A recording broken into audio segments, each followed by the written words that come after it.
Hello everyone, this is Chris and welcome to a brand new update that just released today as of recording this, the 1.16.220 update. And while there aren't any major caves and cliffs features or anything like that, there are a few small little parody features, lots of fixes, and other types of things like that. And I figured, talking about it, sharing you some of the most exciting types of things, such as this first one to do with signs. Now, as of this one update, you no longer have to have just these normal, boring old, black signs. If you want to change their color, say to, I don't know, something like orange, or if you want to go yellow, or something like that, just to make it a little bit more visible, then you could totally do that. And you could do that with pretty much every single type of color, because if we get ourselves just other types of colors, say this dye or something like that, then yeah, you can do that for pretty much all of them. But you have to use a dye. You can't just use like the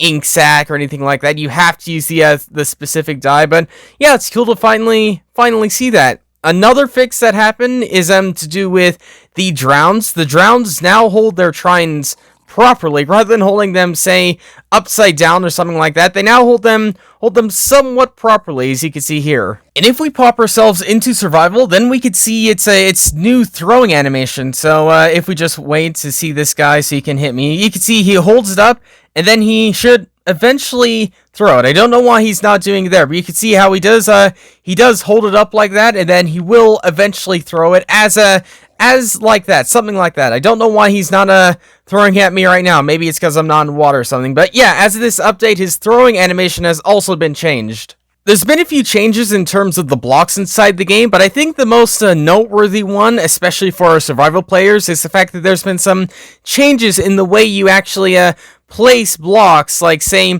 the slabs, the stairs, and the snow layers inside the game. So now it's I think it's just a little bit more polished, rather than you just placing it all over the place. It seems just much more less finicky now. It seems much more compatible and easy to understand. Before, when going into the Nether with a resource pack on, the fog effect doesn't necessarily load in that well. However, as of this one update, that now should be fixed, and you now should still have the Nether fog.